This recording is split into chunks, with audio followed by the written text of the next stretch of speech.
Salmos capítulo 126, versículo de número 1, a palavra de Deus diz assim: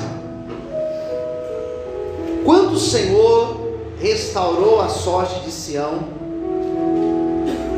ficamos como quem sonha.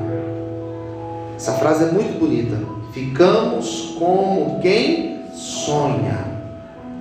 Então a nossa boca se encheu de riso, a nossa língua de júbilo. Então entre as nações se dizia: grandes coisas fez, o Senhor tem feito por eles. Com efeito, grandes coisas fez o Senhor por nós, por isso estamos alegres. 4. Restaura, Senhor, a nossa sorte, como as correntes no Negueb, os que com lágrimas semeiam, com júbilo ceifarão. Quem sai andando e chorando enquanto semeia, voltará com júbilo, trazendo seus feixes. Vamos fechar os nossos olhos. Senhor, fala conosco nesta noite, neste sábado, Senhor, tão especial. Venha nos abençoar, Senhor. Venha abrir as portas da revelação da palavra. Abençoe aqueles que estão aqui, Senhor. Aqueles que estão aqui, Senhor, ouvindo esta palavra. Aqueles que estão assistindo, ouvindo esta palavra. Que o nosso coração seja uma terra sedenta, para que a semente possa cair, germinar e produzir frutos. Fale conosco, Senhor, em nome de Jesus. Amém. Amém, queridos? Pode se assentar. Glória a Deus. Eu quero ministrar essa palavra, e quem já me ouviu ministrar sabe que eu tento ser o mais sucinto possível, o mais objetivo possível nas minhas pregações. E eu também costumo dizer que as minhas pregações, elas são bem simples. Não tem segredo para compreender as minhas pregações. Eu lembro que por várias vezes eu acabava de ministrar a palavra, e na hora de ir embora eu perguntava ou para o Rafa ou para a Mari, que são os meus filhos, quando eles eram menores, perguntava: o que vocês entenderam sobre a palavra? E eu ficava feliz quando eles me falavam aquilo que eles tinham entendido, e de fato era aquilo que eu tinha ministrado. Então as minhas pregações são simples. Salmo 126 é um dos salmos que mais expressa a capacidade que nós temos de viver recomeços na nossa vida. Para quem não conhece esse salmo, na verdade, para quem ainda não teve a oportunidade de estudar sobre salmos, todas as vezes que eu leio um salmo, eu procuro identificar de qual período este salmo foi escrito. E nós podemos ler salmos e compreender que muitos salmos, eles são chamados salmos do pré-exílio. Antes do povo de Israel ir para o exílio da Babilônia, este povo viveu um tempo onde Deus, por vários momentos, tentou alertá-los de que se eles não se posicionassem, Deus poderia permitir, como de fato permitiu, que o pior acontecesse. Quem está entendendo? Diga amém. Amém. Tudo aquilo que Deus faz, antes Ele vai nos alertar. Às vezes nós temos um sonho, às vezes Deus usa uma pregação, às vezes Deus usa alguém para falar conosco, mas Deus sempre nos alerta que o caminho que nós estamos indo é um caminho de morte, é um caminho difícil, é um caminho que vai nos tirar da presença dEle. Então existem salmos que eles são desse período, são palavras de exortação. Existem salmos que eles são ligados ao período do cativeiro. Então são salmos que você vai encontrar o salmista falando de angústia, de depressão. Semana passada eu preguei na igreja o Salmo 13, e o Salmo 13 é um salmo do cativeiro, quando o povo estava angustiado, pedindo para que Deus mudasse a história deles, para que Deus respondesse o clamor deles. E em terceiro lugar, nós encontramos os salmos que são chamados de salmos do pós-cativeiro. Então nós temos salmos pré-cativeiro, cativeiro e o pós-cativeiro. O que é o pós-cativeiro? Depois que Israel permaneceu 70 anos na terra da Babilônia, Deus ouviu o clamor deles. Deus enviou um homem chamado Ciro. Este Ciro, que não era judeu, era persa, ele tira o povo de Israel do cativeiro, e esse povo volta para Israel, e eles então podem recomeçar a vida. O Salmo 126, não tenha dúvida, ele não é pré, tampouco do cativeiro, ele é um salmo do pós-cativeiro. O povo estava retornando para casa, o povo tinha ficado 70 anos, e eles não eram escravos, como o povo ficou lá no Egito por 400 anos. Na Babilônia, eles eram pessoas que poderiam produzir, eles casaram. Quando você lê Esdras, capítulo de número 10, fala que os homens casaram com as mulheres lá dos caldeus, tiveram filhos, eles tiveram casas, alguns ocuparam cargos no governo. Nós temos os nomes de Daniel, Sadraque, Mesaque, Abednego. Então era diferente. Mas quando a porta para que eles pudessem voltar foi aberta, eles retornaram. E quando eles retornaram, diz a Bíblia lá no profeta Jeremias, no profeta Ezequiel, no profeta Isaías, lá em Neemias, lá em Esdras, diz que quando eles voltaram, a cidade já não estava como antes. A cidade de Jerusalém estava destruída. Quando você lê Neemias, você encontra o povo reconstruindo a cidade. Já não existia o templo. Quando você lê o livro de Ageu, fala que eles estavam para reconstruir o templo. Não existia mais o culto como antes. Daí você lê lá em Esdras, e você vê Esdras motivando o povo a retornar a buscar a Deus. E a espiritualidade que aquele povo vivia está expressa no livro de Salmos. Por isso que eu sou fascinado em falar de Salmos, ensinar sobre Salmos e pregar sobre Salmos. Então o Salmo 126 não está aqui por acaso. Era um povo que estava voltando, era um povo que estava sem dinheiro, era um povo que estava sem casa, era um povo que estava sem templo para adorar a Deus, era um povo que não tinha nada, estavam recomeçando do zero.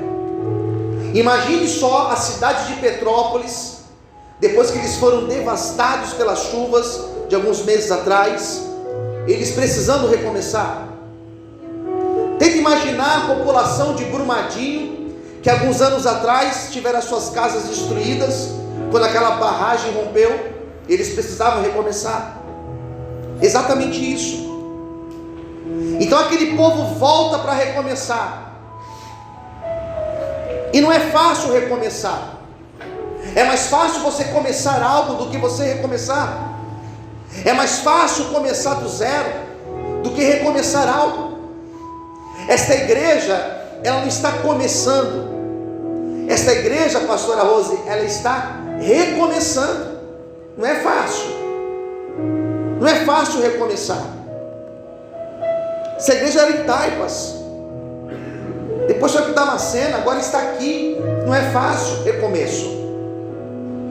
Quando nós vamos recomeçar algo, seja um relacionamento, seja um projeto profissional, seja um ministério, seja uma amizade até, quando nós vamos recomeçar, nós ficamos na dúvida: será que vale a pena? Quando nós vamos recomeçar, nós precisamos lidar com o desânimo, nós precisamos lidar com a incerteza: será que vai dar certo? Nós precisamos lidar com aquela dúvida: será que vai ser melhor ou igual antes? Nunca é igual antes, sempre fica diferente, ou para melhor ou para pior. Então esse povo volta, e o Salmo diz o seguinte: que quando o Senhor restaurou a sorte de Sião, eles ficaram como aqueles que sonham.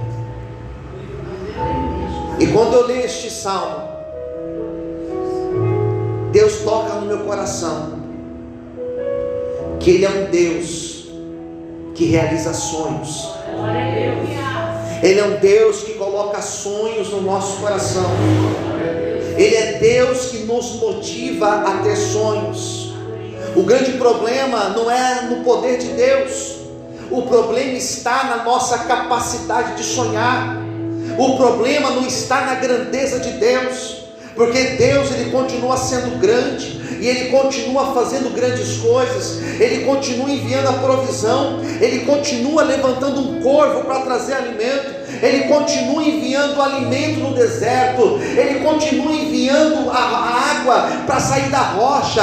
Deus continua o mesmo. O que muda é a nossa capacidade. O que muda é que muitas pessoas têm a mente pequena, têm a mente mediana e não acreditam no poder de Deus. Eu não sei da forma que você entrou aqui nessa noite, eu não sei quais são as suas expectativas para os próximos dias, os próximos meses, para esse ano. Eu não sei quais são as expectativas que você desta igreja tem a respeito desta igreja, mas eu estou aqui como um homem de Deus para dizer para você: continue sonhando, aleluia, continue profetizando, continue declarando palavras de restauração, continue profetizando, ainda que não exista, vai existir, profetiza, porque o Deus que nós servimos, Ele continua realizando sonhos, aleluia, glória a Deus.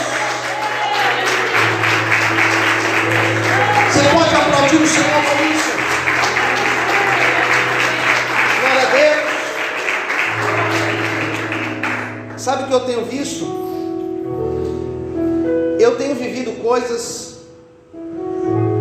que vão além do meu sonho, além daquilo que eu sonhei. Diga para quem está ao seu lado: você vai viver. Não, com fé, diga assim: você vai viver coisas além daquilo que você está sonhando. Posso ouvir um amém, queridos? Quando nós estávamos ainda na Estrada do Sabão, eu sou pastor da igreja Vale de Bênção, Brasilândia. Quando nós ainda estávamos lá na Estrada do Sabão, eu tinha orado, profetizado e sonhado que Deus nos daria um prédio, um local, e Deus nos deu. E quando Deus nos deu aquele lugar, eu não parei de sonhar, eu continuei sonhando. E eu falei: Senhor, nos dá esse prédio aqui do lado, Senhor. Na verdade eram 3 casas num terreno, e Deus nos deu esse prédio. E eu continuei sonhando, e continuei profetizando: Senhor, nos dá o do outro lado ali, Senhor, quero o de cima. E nós continuamos profetizando. E agora nesse mês de maio, o Senhor nos deu aquele prédio de cima. E fez uma obra maravilhosa. É incrível, irmãos, que quando Deus coloca um sonho no nosso coração, olhe para cá, quando Deus coloca um sonho no nosso coração, Ele já fez isso. Não sei se você entendeu. Quando Deus fala que vai fazer algo, não é que Deus ainda precisa preparar as coisas, a estrutura, as condições. Quando Deus fala que vai fazer algo, significa que Ele já fez. Porque não existe para Deus Não existe para Deus a divisão de tempo como para nós. Não existe para Deus o passado, o presente, o futuro. Não existe para Deus o amanhã. Alguém tentando explicar isso disse que para Deus um dia é 1000 anos, e 1000 anos é como um dia. Ou seja, Deus é diferente da gente. Quando Deus fala, eu vou fazer isso na tua vida, não significa que Ele ainda vai ver se vai fazer, se vai ter condições para fazer. Quando Ele fala que vai fazer, significa que Ele já fez. E quando a gente chegar lá, nós vamos viver aquilo que Ele já sonhou para a nossa vida. Aleluia! Glória a Deus! Aleluia! Daí vem o versículo 2, que diz assim: então a nossa boca, ela se encheu de riso. A gente começou a rir. A nossa boca se encheu de riso. A nossa língua, a gente abria a boca só para louvar a Deus. E as nações, as outras nações que estavam ali ao nosso redor, faziam fronteira conosco. As nações olhavam para nós e eles diziam: grandes coisas Deus tem feito na vida deles. Nossa boca se encheu de riso. O riso, irmãos, às vezes a gente pode rir estando triste. De repente eu posso subir aqui para pregar para vocês estando triste, e dificilmente alguém vai perceber, a não ser que me conheça bem. Às vezes nós não conseguimos rir, porque a nossa realidade ela é dura. Você olha para quem está do teu lado, você vê essa pessoa às vezes na hora do culto com o semblante fechado. Às vezes você vê a pessoa sentada na hora do culto e você fica pensando, podia estar de pé, tinha que estar cantando, tinha que estar batendo palma, mas você não sabe o que essa pessoa está passando. Você nem imagina. Por isso que eu, como pastor de igreja, eu daqui de cima, eu não julgo quem está sentado com a cara fechada, quem está de cabeça baixa, quem não consegue bater palma, não julgo. Porque Ana teve um dia que ela entrou no santuário e ela não conseguia nem orar, mas Deus conhecia o coração dela. Então a boca desse povo não era um sorriso falso. A boca desse povo se encheu de riso. A tristeza não tinha mais lugar sobre a vida deles. Diz a Bíblia que eles abriam a boca e da boca deles saíam cânticos de louvor a Deus. Eu quero liberar esta palavra sobre a tua vida, em nome de Jesus. Você pode ter entrado aqui triste, murmurando, reclamando. Você pode ter entrado aqui até duvidando do poder de Deus, mas você vai sair daqui louvando e exaltando ao nome do Senhor Jesus. Aleluia! Glória a Deus. Você pode dar um glória a Deus? Você pode aplaudir Jesus? Glória a Deus. Grandes coisas fez o Senhor por eles. Sabe o que é isso, irmãos? Existem momentos na nossa vida, olhe para mim, existem momentos na nossa vida que Deus faz coisas que ninguém fica sabendo. Já aconteceu com você? De você orar algo, ou às vezes você nem ora, e Deus te responde. Deus faz algo na tua vida e ninguém vê, ninguém sabe, porque foi algo íntimo teu. Às vezes é a vontade de comer uma coisa simples assim. Às vezes é um sapato que você quer. E Deus é tão detalhista. Fala para quem está do teu lado, Deus é detalhista. Fala assim, Ele vai te surpreender em detalhes. Aleluia. Então às vezes Deus faz uns detalhes, irmãos, pequenos assim, que a gente fala, meu Deus, isso aqui foi Deus. Só que existem coisas que Deus faz na nossa vida, e Deus faz não apenas por nós, mas Ele faz para que pessoas que estão ao nosso redor possam ver.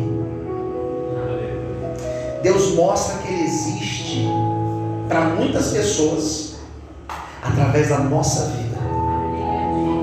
Então as pessoas olhavam, as nações que já tinham visto esse povo todo destruído, eles olhavam e diziam: Deus está fazendo grandes coisas na vida deles.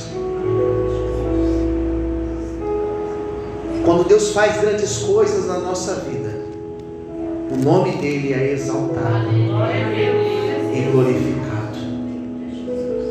Existem coisas que Deus faz na nossa vida que são tão grandes, que as pessoas ao nosso redor, elas reconhecem que Deus está conosco e na nossa vida. Recebe essa palavra em nome de Jesus. Levanta sua mão para o céu em nome de Jesus. Feche os teus olhos agora, porque o Senhor estará fazendo grandes coisas na tua vida. Comece a contar os dias, porque em poucos dias coisas grandes da parte do Senhor serão liberados sobre ti, sobre a tua casa, sobre a tua família, em nome de Jesus. Quantos podem aplaudir e exaltar o nome do Senhor? Aleluia!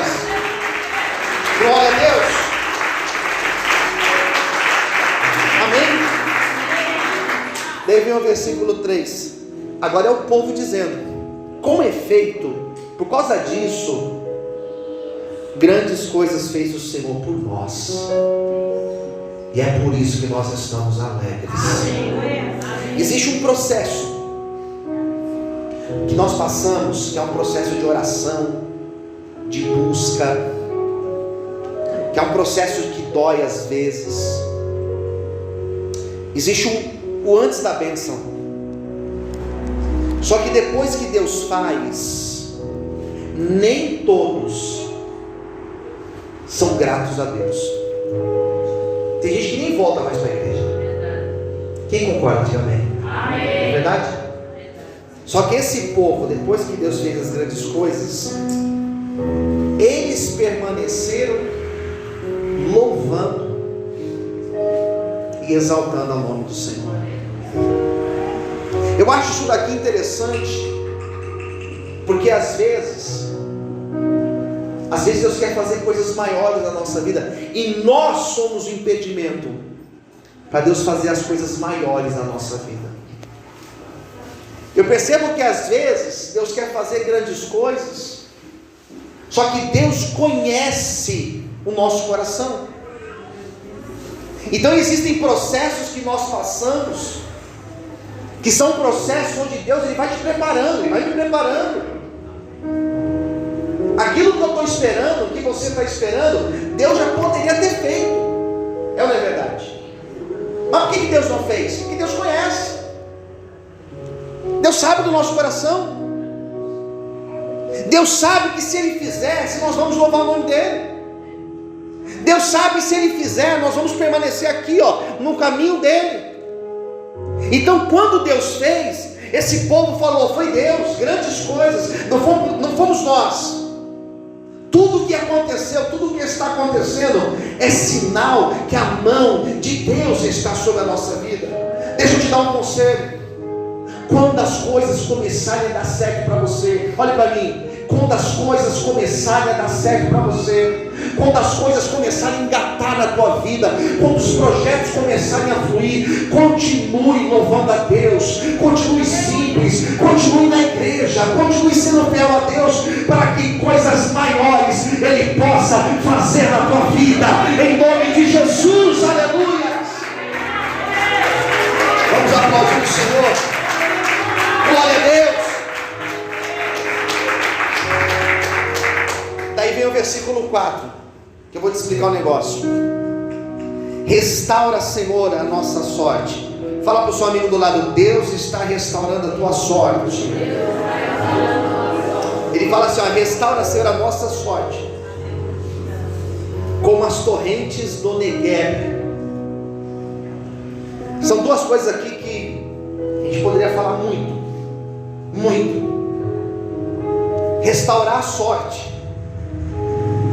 Restaurar a sorte é Deus virar a nossa vida, irmãos. É Deus pegar a pessoa quebrada e Deus restaurar a vida dela. Deus pode fazer isso? Quem crê que Deus pode fazer isso? É Deus pegar a pessoa lá embaixo, no buraco, no vício, no crime, perdida. E Deus faz assim, boa sorte.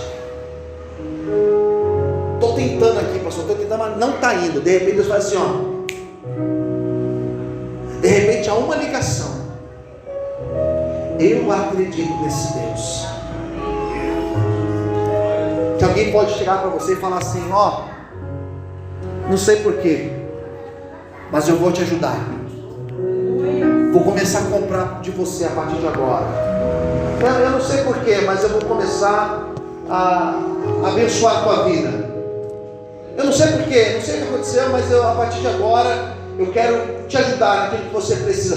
Deus pode fazer isso. Deus muda a sorte. Crê nisso, que crê, amém? Deus muda. E a segunda expressão que vem nesse versículo é: Senhor, restaura nossas vidas como as torrentes do Negueb. E o que eu acho interessantíssimo é que quando você vê um curso de um rio, eu não me refiro a um rio como o nosso aqui, o Rio Tietê, que ele é todo projetado para cortar a cidade do jeito que ele corta. Mas quando você vê um rio natural, você vê que esse rio, ele não é reto, ele não segue uma linha reta, ele tem várias curvas. Tem momentos que ele está mais profundo, tem momentos que ele está mais raso, tem momentos que parece que a queda de água faz as águas ficarem mais fortes, daqui a pouco volta ao fluxo normal, daqui a pouco ele aumenta, daqui a pouco ele fica mais estreito. Mas o que eu vejo de interessante nessas torrentes é que essas águas, elas não param. Se você colocar aqui, se eu cair um tronco aqui, sabe o que acontece? A água desvia e ela continua lá para o seu objetivo. Se tiver uma pedra aqui, ela vai contornar a pedra e ela vai chegar no objetivo. Quando Deus levanta alguém, essa pessoa se torna como essas torrentes de água. Ela não para. Pode colocar um impedimento aqui, ela não para.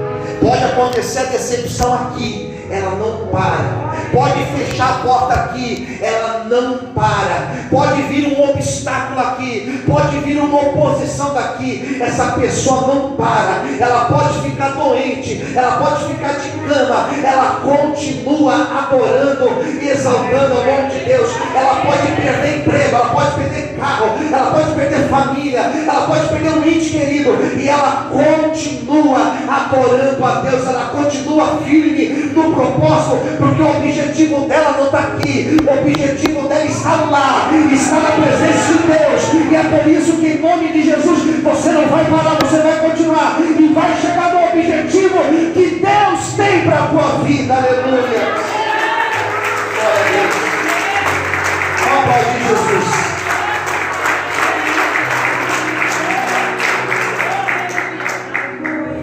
Daí vem o versículo 5 que diz assim: os que semeiam em lágrimas, com júbilo ceifarão. Eu vou explicar os 5 e os 6 juntos, tá? Os que semeiam em lágrimas, diga comigo: os que semeiam em lágrimas, com júbilo ceifarão. Daí vem o versículo 6: os que saem andando, chorando, enquanto semeiam, voltará com júbilo ou alegria, trazendo consigo os seus feixes. Tem tradução que diz os seus molhos, mesma coisa. Esses 2 versículos aqui estão ligados um com o outro, por isso que eu vou explicar os 2 juntos. Primeiro, ele é um versículo que fala de lágrimas. Fala de lágrima. Mas ao mesmo tempo que fala de lágrima, ele mostra um antônimo, mostra o contrário. Tem lágrima, mas tem alegria. Tem júbilo também. É a nossa vida. Tem lágrima, é ou não é? Mas tem alegria.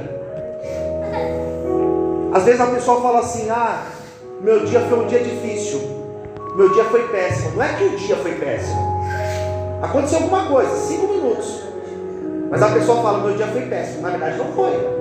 Comeu, bebeu, tomou banho, foi para casa, tem onde morar. Mas o texto ele mostra isso. Ele fala assim: tem lágrimas. E as lágrimas, geralmente o texto está relacionando com semear. Não é fácil semear, porque a pessoa, para sair para semear, olha aqui para mim, ela vai pegar uma vasilha, um saco, uma sacola, vai sair de casa e vai jogar semente, vai lançar semente na terra, vai cobrir a terra, vai regar a terra. E essa pessoa que saiu de casa levando a semente, como que ela volta para casa? Com a mão vazia. E é frustrante, porque nós estamos vivendo um período que nós queremos fazer e ver o resultado. Nós não queremos mais fazer 4 anos de faculdade, queremos fazer 2 anos, e queremos fazer 2 anos à distância, não é nem lá, para fazer uma coisa mais rápida ainda. Então, queridos, a gente sai de casa levando a semente e volta com a mão vazia. Daí, por isso que eu quero falar dos 2 versículos, porque o versículo de baixo fala assim: você vai sair andando e chorando. Você vai andar e você vai chorar enquanto você semeia. Você vai chorar, você vai ir lá, você vai voltar. E percebe que os 2 verbos que estão no versículo 6 estão no gerúndio, porque são verbos que estão mostrando uma continuidade: andando e chorando. Andando e chorando. Antes de você colher, você vai ter que andar e chorar. Diga para o seu irmão do lado: antes de colher, tem que andar e chorar. Agora deixa eu terminar a palavra, olha aqui. Vai lá, rega, volta para casa com a mão vazia. Daí no outro dia sai de casa, volta lá, rega e volta com a mão comigo, volta com a mão vazia. E sabe qual que é o mais frustrante desse processo? É que você lançou a semente, você está regando, e aqui em cima, na superfície, parece que nada está acontecendo, porque você olha e você só enxerga o que está por cima da terra. Só que lá embaixo, aquela semente que você lançou, existe um processo. Nas aulas de ciências a gente aprende sobre isso. Existe um processo acontecendo com aquela semente, que é um processo chamado germinação. Então você não está vendo, mas aquela semente ela já está passando por um processo de germinação. Você só está regando, até que chega um dia que você vai lá regar e você vai ter a maior surpresa da tua vida. Porque onde você achou que não ia dar nada, começa a brotar, queridos. Começa a nascer um galhozinho, começa a nascer uma folha, e você olha e você fala assim: agora eu estou vendo que está dando certo. Na verdade, já estava dando certo, mas você não estava vendo. Parece que tudo estava parado, mas Deus já estava fazendo. Pode ser, olhe para mim, pode ser que na tua vida até parece que está tudo parado, mas Deus já está fazendo, e na hora certa haverá colheita sobre a tua vida, em nome de Jesus. Aleluia, glória a Deus.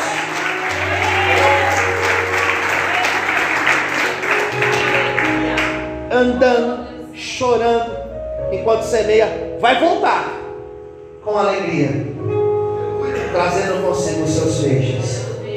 Chega um dia que esse agricultor sai de casa com a mão vazia, só com o cesto vazio, E ele volta com o cesto cheio. Tempo de colheita. Pastor, parece que nada está acontecendo. Eu sei. Já vi muito isso. Pastor, parece que eu só estou fazendo e não está tendo resultado. Estou orando e nada está mudando. Não está se convertendo. Eu sei. Mas Deus já está trabalhando lá dentro. Pastor, parece que está tudo parado. Eu sei.